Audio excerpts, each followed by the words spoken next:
কি আমি এই মহান সংসদে পরিষ্কার করতে চাই মাননীয় স্পিকার, যে আমরা হচ্ছে গিয়ে বিরোধিতা করব সরকারের।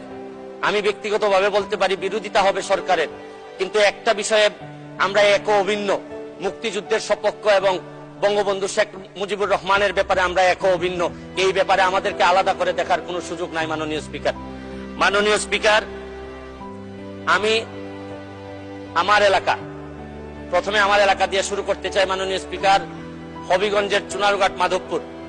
আমি দুঃখের সাথে বলতে চাই মাননীয় স্পিকার, বাংলাদেশের বিভিন্ন জায়গায় বঙ্গবন্ধুর নামে বিভিন্নভাবে স্থাপনা তৈরি হয়েছে, বড় বড় স্থাপনা, কিন্তু আমার এলাকায় এত দীর্ঘদিন যাবৎ আওয়ামী লীগ ক্ষমতায় থাকার পরেও এখন পর্যন্ত বঙ্গবন্ধু বা তার পরিবারের নামে একটা বড় স্থাপনাও তৈরি করা হয় নাই মাননীয় স্পিকার।